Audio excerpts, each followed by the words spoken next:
The transport shuttle shook as it docked with Station Zenith. Jake Morrison pressed his face against the small window and stared at the massive structure floating in space. The station was bigger than any city he had ever seen on Earth.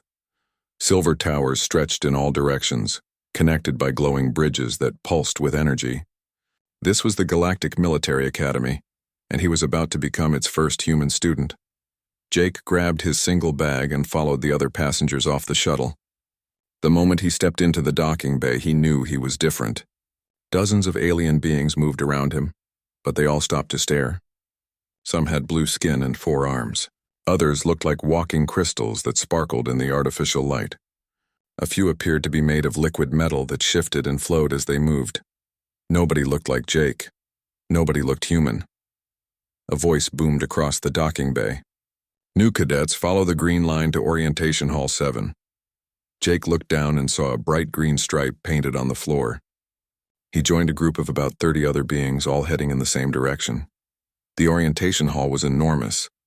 Jake found a seat near the back and tried not to draw attention to himself. The other cadets whispered to each other in languages he couldn't understand. Some made clicking sounds. Others seemed to communicate by changing colors. A huge figure walked onto the stage at the front of the hall. It looked like a person made of purple crystal, at least 10 feet tall. When it spoke, its voice sounded like music mixed with the ringing of bells. "Welcome to the Galactic Military Academy," the crystal being said. "I am Commander Vextal. You are here because your worlds have chosen you as their finest. Over the next 4 years, you will train to become officers in the Galactic Defense Force." Commander Vextal's crystal body shifted colors as it talked. "You come from 43 different worlds. Each of you brings unique abilities and perspectives. Together, you will learn to protect the peace that our civilization has built." Jake listened as the commander explained the academy's rules and structure. Students would live in shared rooms. They would attend classes on strategy, technology, alien cultures, and combat. The best graduates would command ships and stations across the galaxy. "You have been divided into training groups," Commander Vextal continued. "Your group assignments are on your personal data tablets. Find your group leader and follow them to your dormitory." Jake pulled out the small device he had been given on Earth. The screen showed Combat Training Group 7 and gave him directions to follow a blue line on the floor. He shouldered his bag and started walking. The blue line led him through corridors filled with amazing sights. Through windows he could see other parts of the station. Gardens floated in zero gravity with plants that glowed like stars. Swimming pools extended in impossible directions, defying the laws of physics he thought he knew. He found Group 7 gathered around a thin, green-skinned alien who looked like a cross between a person and a plant. Leaves grew from its arms and small flowers bloomed on its head. "Ah, you must be the human," the plant being said in perfect English. "I am Instructor Thys from the world of Chloros. Welcome to Group 7. The other cadets in his group stared at Jake with curiosity and something that might have been fear. Instructor Thys introduced each of them. There was Nix from Verdania, who looked almost human except for his pale blue skin and large silver eyes. Corp came from a water world and wore a special suit filled with liquid. Zixra had 4 arms and skin that changed from red to orange when she was nervous. The human comes from a Category 12 world, Instructor Thys explained to the group. Earth is classified as an extreme death world. Please be respectful of the challenges he has overcome to be here. Jake wasn't sure what that meant, but the way the other cadets looked at him changed. Some seemed impressed. Others appeared worried. Instructor Thys led them to the dormitory section. The corridors here were smaller and more comfortable. Jake was assigned to room 247 with Nix, the blue-skinned cadet from Verdania. The room was simple but clean. 2 beds, 2 desks, and a shared bathroom. Nix was already unpacking his belongings when Jake arrived. Everything Nix owned seemed to be made of some kind of soft plant-based material. "So you're really from a death world?" Nix asked quietly. He seemed nervous but curious. "I guess so," Jake replied, setting his bag on the empty bed. "What does that mean exactly?" Nix's silver eyes grew wide. "You don't know? Death worlds are planets where everything tries to kill you. Verdania is a Category 2 world. We have gentle rains, friendly animals, and plants that sing to help us sleep. Category 12 means your planet has predators, diseases, natural disasters, and toxic environments." Jake thought about home. He remembered camping trips where his father taught him to watch for bears and poisonous snakes. He remembered tornado warnings and hurricane evacuations. He remembered news stories about wars and crime and accidents. "I suppose that's true," Jake said. "But that's just normal life on Earth." Nix shuddered. "How do any of you survive?" "We adapt," Jake said with a shrug. "Humans are pretty good at surviving." They finished unpacking in silence. Then Instructor Thys called them all to dinner in the main cafeteria. The hall was huge, filled with hundreds of cadets from dozens of species. The noise was incredible, but Jake realized most of it wasn't talking. Many aliens communicated through sounds, lights, or smells. Jake got in line for food, following Nix's lead. The serving area offered dozens of different options. Some looked like regular food. Others appeared to be glowing liquids or moving jellies. Jake chose items that looked most familiar and sat down with his group. The other cadets watched in fascination as Jake ate. He bit into something that tasted like chicken, chewed it up, and swallowed. Around the table, his companions looked horrified. "Does it hurt?" asked Corp through his watersuit speaker. "Does what hurt?" Jake replied. "The way you destroy your food with your teeth before consuming it," Zixra said, her skin turning bright orange with distress. Jake looked around the table. Nix was absorbing nutrients through his skin by touching his food. Corp filtered microscopic particles from water. Zixra was delicately dissolving her meal with special enzymes and absorbing it slowly. "No," Jake said carefully. "This is how humans eat. We have to break down food mechanically before we can digest it." The entire table fell silent. Jake realized he had just described something that sounded like violence to beings who had never needed to hurt anything, even their food, to survive. He was beginning to understand what Deathworld really meant. Jake woke up to the sound of soft singing. Nix was standing by the window, humming along with what appeared to be a small plant growing in a pot on the windowsill. The plant's leaves swayed in rhythm with the melody, glowing softly with each note. "Good morning," Jake said, sitting up in bed. Nix jumped, startled by Jake's voice. "Oh, good morning, Jake. I was just greeting the day with my comfort plant. On Verdania, we always sing with our plants to start each morning." Jake nodded and headed to the bathroom. Through the thin walls, he could hear other aliens starting their day. Some made musical sounds like Nix. Others seemed to communicate through flashing lights or gentle humming. At breakfast, Jake sat with his training group again. He had learned to eat more quietly, but the other cadets still watched him with fascination and mild horror. Today, Corp asked him about Earth's weather. "It rains water on your world, correct?" Corp asked through his suit speaker. "Yes," Jake replied. "Sometimes quite a lot." "How much is a lot?" asked Zixra, her skin cycling through curious shades of blue and green. Jake thought about the thunderstorms back home in Kansas. "Well, during a good storm, we might get 2 or 3 inches of rain in an hour. The wind can blow over 100 miles per hour. There's lightning that can kill you if it hits you, and thunder so loud it shakes buildings." The table went completely silent. Other cadets at nearby tables had stopped eating and were staring at Jake with wide eyes, wide mouths, or whatever expression of shock their species could manage. "That sounds like a planetary disaster," whispered Nix. "On Verdania, our rain falls gently like mist. It never makes sounds or flashes of light." "What do you do when these storms happen?"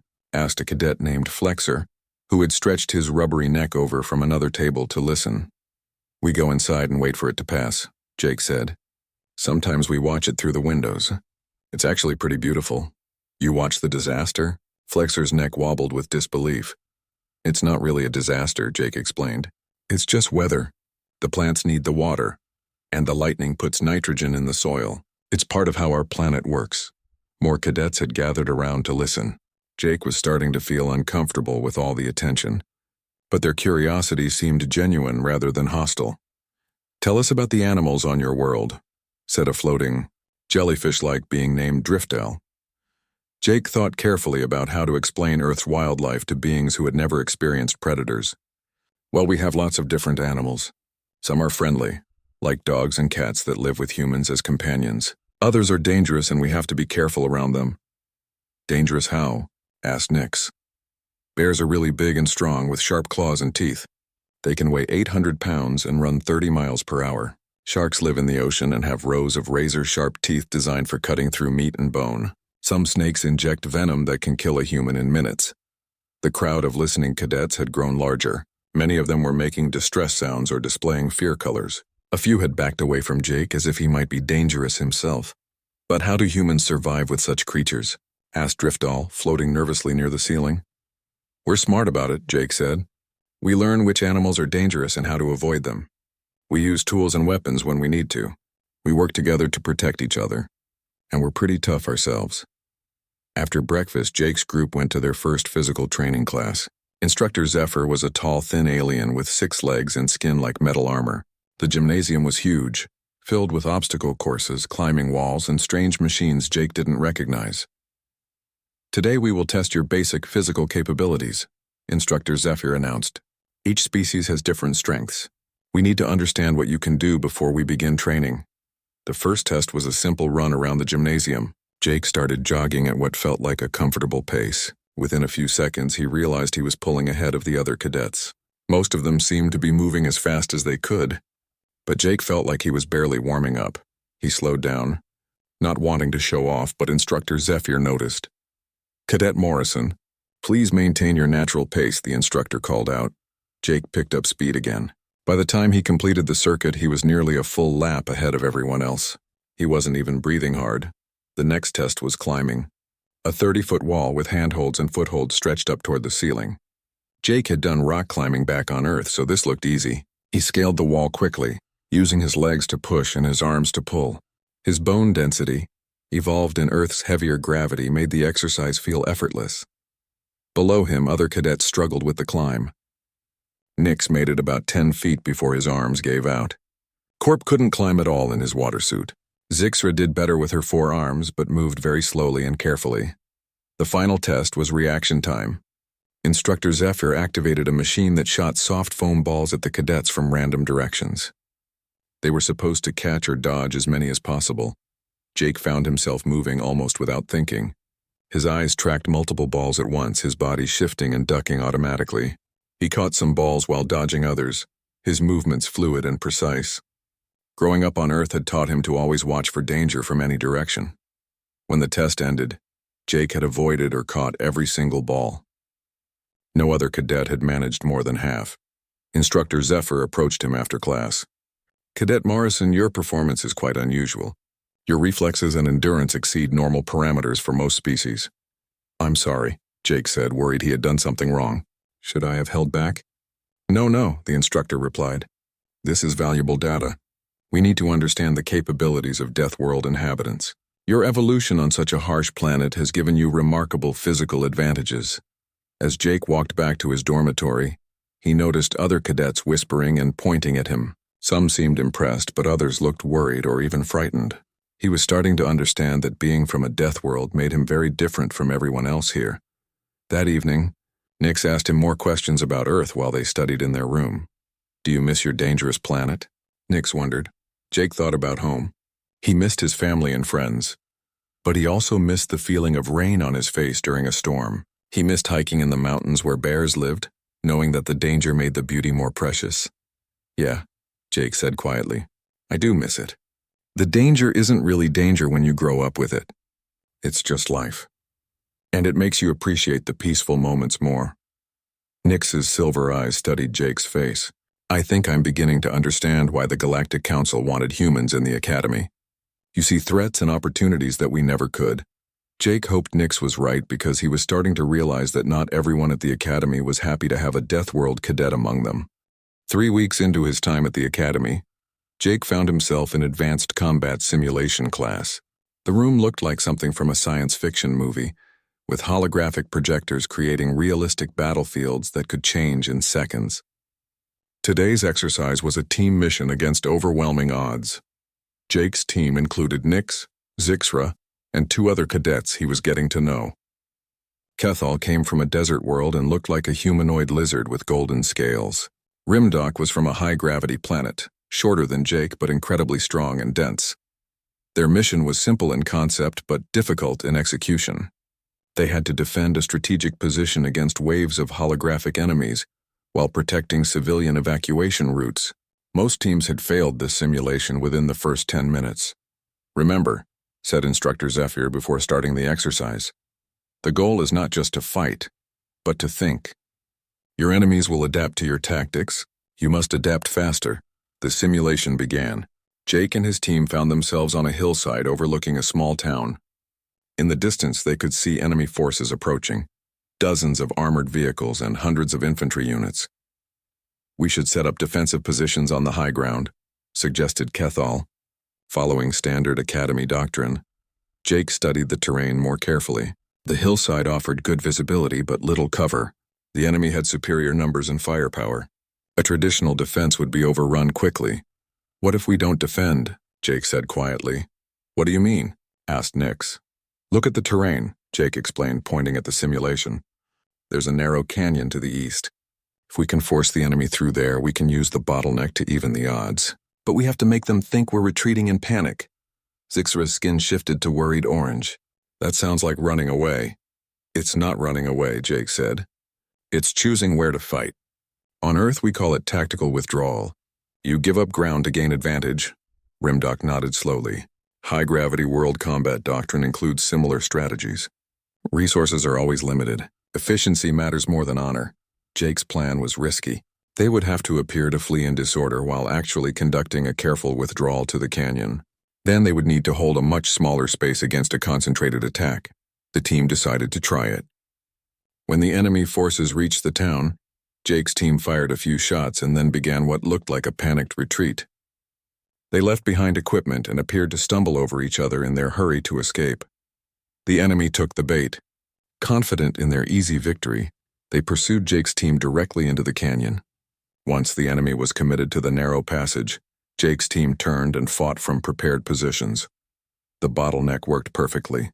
The enemy's numerical advantage became a disadvantage as they couldn't deploy their full force. Jake's team picked off the attackers methodically, using the canyon walls for cover and the narrow space to control the flow of battle. Within 15 minutes, they had eliminated all enemy forces while suffering minimal damage themselves. The simulation ended with a victory tone that none of them had heard before in this particular exercise. Instructor Zephyr looked stunned. Cadet Morrison, explain your tactical reasoning. Jake felt uncomfortable with all the attention, but he tried to explain. The enemy had advantages in numbers and equipment. We couldn't win a direct fight. So we changed the conditions of the fight to favor our strengths: mobility, coordination, and knowledge of terrain. This is not standard Galactic Defense Force doctrine, the instructor noted. No, sir, Jake agreed. It's human doctrine. When you grow up on a death world, you learn that fair fights are for people who can afford to lose. The other cadets in the class were silent. Some looked impressed, but others seemed disturbed by Jake's approach. Traditional galactic military thinking emphasized honor, direct confrontation, and minimizing casualties through superior technology. Jake's strategy had been about winning at any cost. After class, a group of cadets approached Jake in the corridor. Their leader was Vorthok, a towering figure from the militaristic world of Skarnus. He stood 8 feet tall with gray skin, 4 arms, and a crest of bone spikes along his skull that marked him as a warrior caste. Human, Vorthok said, his voice deep and challenging. Your tactics in the simulation were dishonorable. Jake looked up at the much larger alien. How so? You deceived the enemy. You made them believe you were weak when you were not. This is cowardice disguised as strategy. Other cadets had stopped to watch the confrontation. Jake could feel tension building in the corridor.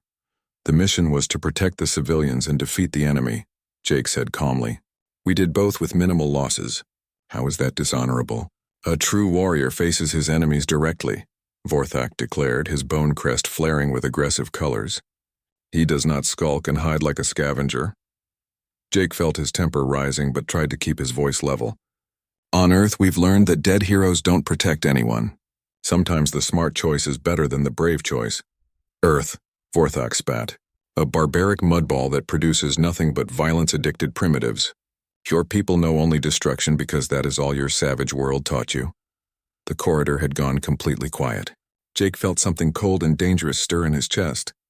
Throughout his time at the academy, he had tried to be patient with alien perspectives on humanity.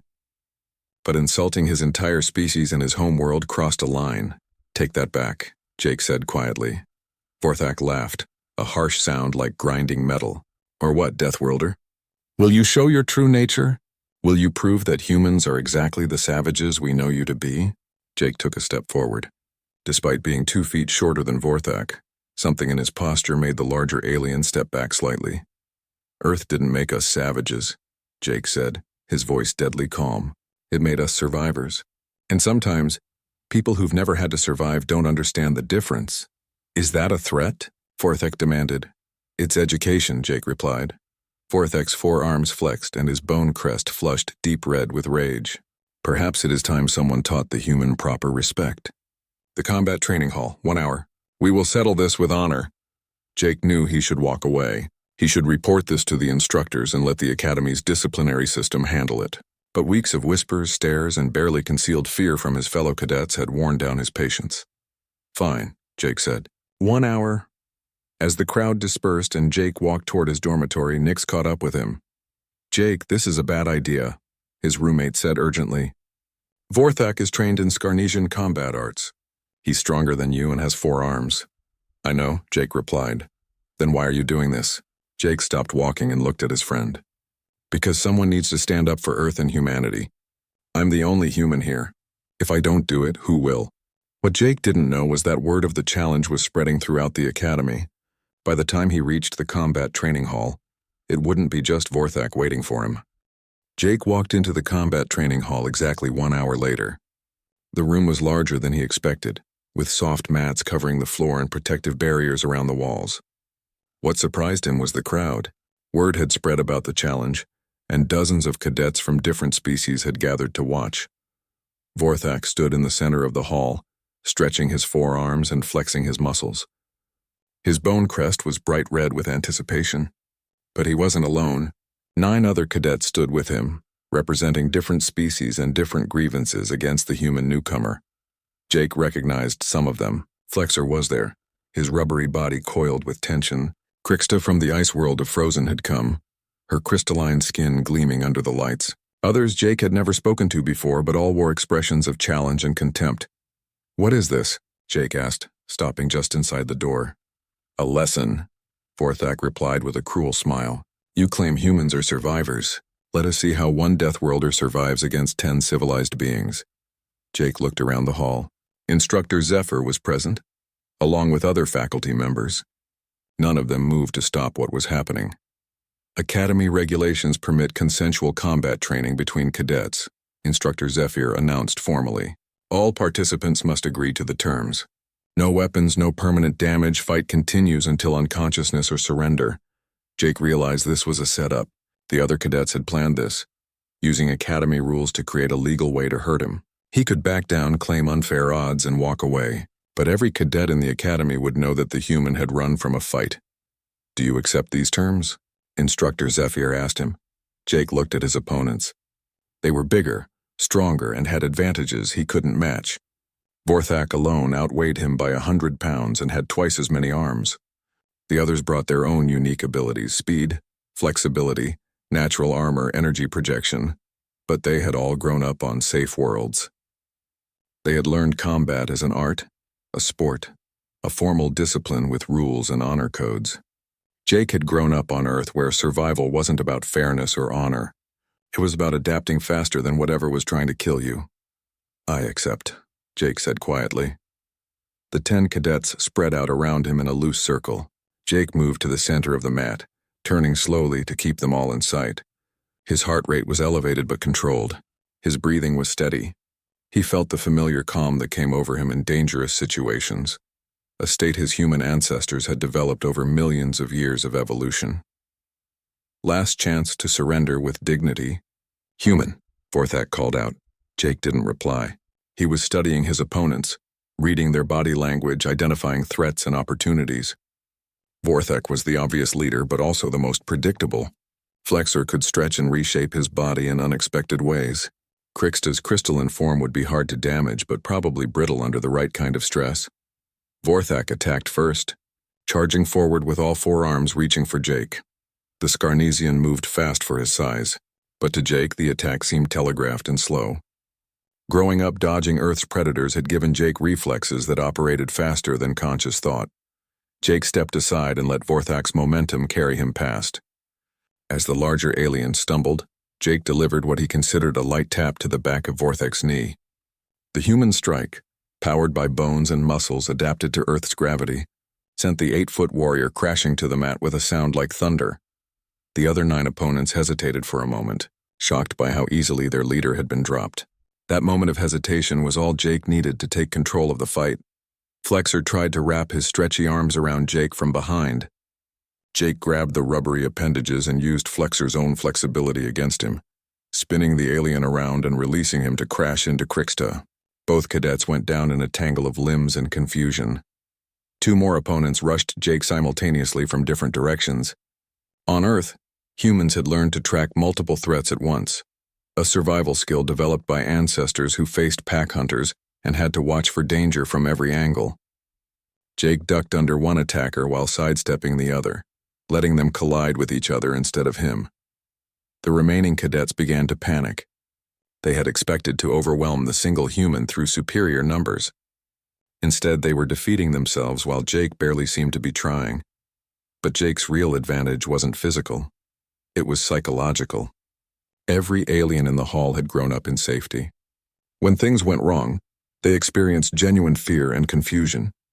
Jake had grown up on a planet where things went wrong constantly. Fear and stress actually improved his performance, sharpening his focus and speeding his reactions.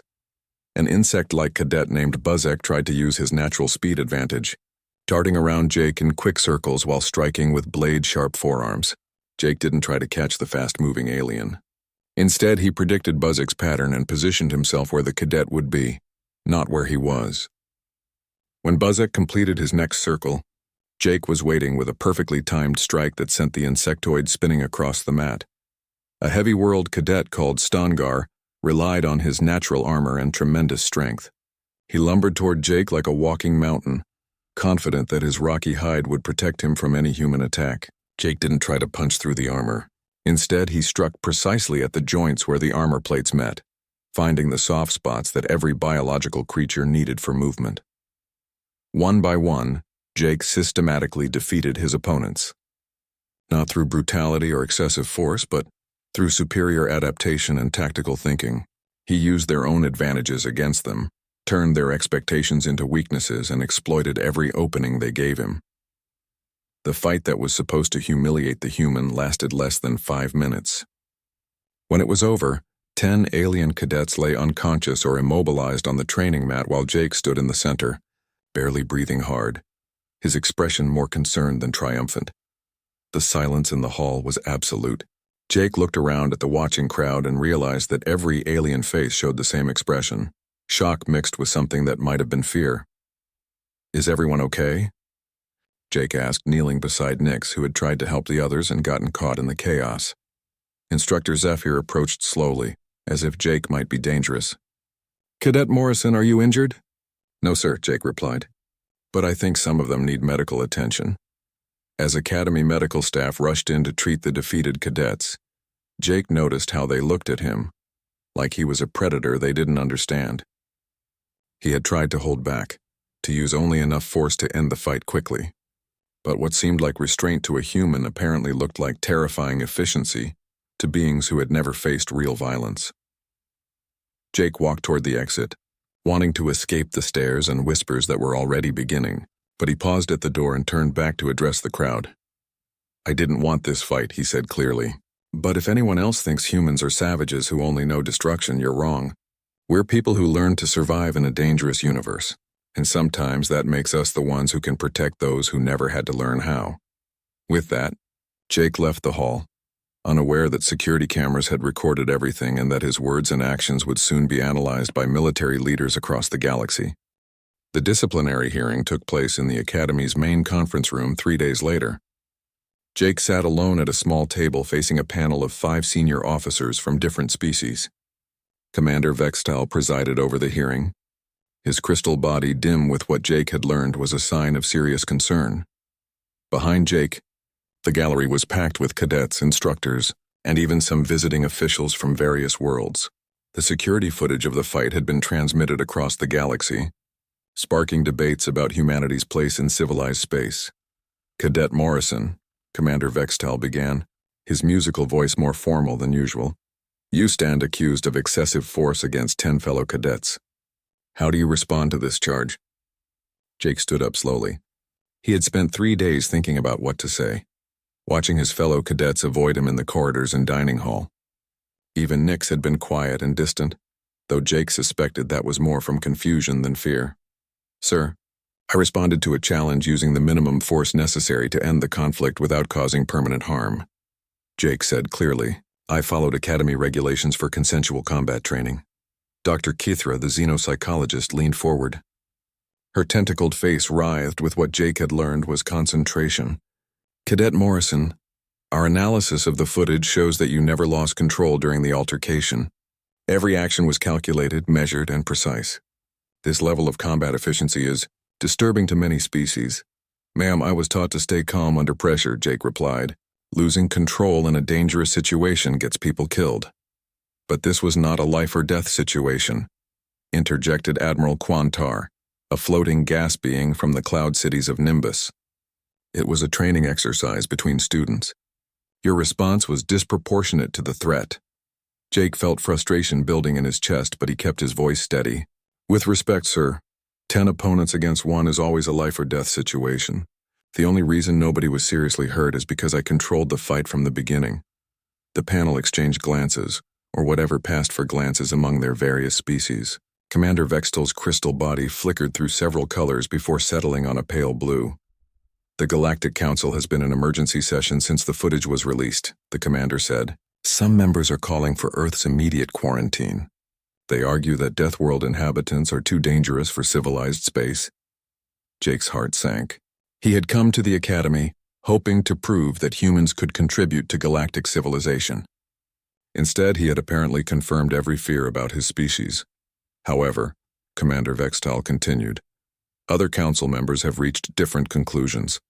They point out that you could have seriously injured or killed your opponents but chose not to. They argue that such restraint demonstrates exactly the kind of judgment we need in military officers. Dr. Kithra activated a holographic display showing brain scans.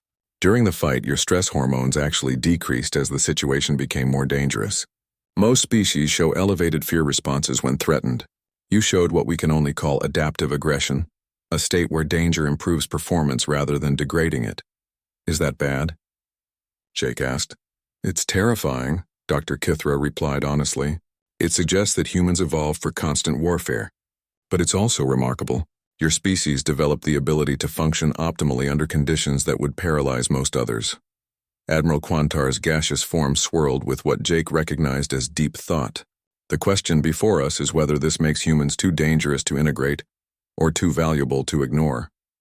The hearing continued for another hour, with testimony from the defeated cadets. Surprisingly, several of them spoke in Jake's defense. Vorthak, his pride wounded but his respect grudgingly earned, admitted that Jake had shown mercy when he could have shown cruelty. The human fought with honor, Vorthak said, his bone crest pale with shame. He used only the force necessary to achieve victory. A true Scarnesian warrior would have done the same. Even more surprising was testimony from Instructor Zephyr, who had analyzed Jake's combat performance in detail. Cadet Morrison's tactical thinking during the fight was extraordinary, the instructor reported. He identified each opponent's strengths and weaknesses within seconds, adapted his strategy in real time, and neutralized threats with minimal waste of energy or movement. This is not savage behavior. It is the product of millions of years of evolutionary pressure creating an optimized survival system. The panel deliberated for what felt like hours, while Jake waited in an adjoining room. Nick sat with him, having finally overcome his uncertainty about his roommate. I was scared of you after the fight, Nix admitted quietly, not because I thought you would hurt me, but because I realized how different we really are. On Verdania, our biggest predator is a rabbit-like creature that eats flower petals. Watching you fight was like seeing a force of nature in action. I'm still the same person, Jake said. I just grew up in a place where you have to be ready for anything. I know that now, Nix replied, and I think I understand why the galaxy needs humans. We've built a civilization based on peace and cooperation, but we've forgotten how to deal with real threats. You remember, when the panel finally recalled Jake, Commander Vextel's crystal body was glowing with what Jake had learned was satisfaction, mixed with resolve. Cadet Morrison, after careful consideration, this board finds that your actions were within Academy regulations and appropriate to the circumstances. You are cleared of all charges. Relief flooded through Jake. But the commander wasn't finished. Furthermore, based on the unique capabilities you have demonstrated, the Academy is implementing new protocols. Human cadets will be assigned as tactical advisors and protection specialists for their training groups. You will help your fellow cadets understand threats and responses that their evolution never prepared them for. Dr. Kithra added, "We are also establishing a new curriculum in Deathworld studies. The galaxy is expanding into regions with hostile environments and unknown dangers. We need officers who can think like predators when necessary, but choose to be protectors instead." Jake stood up, feeling the weight of responsibility settling on his shoulders. "I understand, sir. I won't let you down." As the hearing concluded and the crowd dispersed, Jake noticed something different in how the other cadets looked at him. The fear was still there, but it was mixed with something else. Respect, perhaps even gratitude. Over the following weeks, Jake's role at the Academy changed completely. Instead of being the odd outsider, he became the cadet that others came to when they needed to understand how to handle dangerous situations. He taught them that strength wasn't about domination, it was about having the power to protect those who couldn't protect themselves. The galaxy gradually came to understand that Deathworld inhabitants weren't monsters to be feared. They were guardians who had evolved to stand between civilization and the darkness that lay beyond the safety of peaceful worlds. Jake received a message from Earth that made him smile.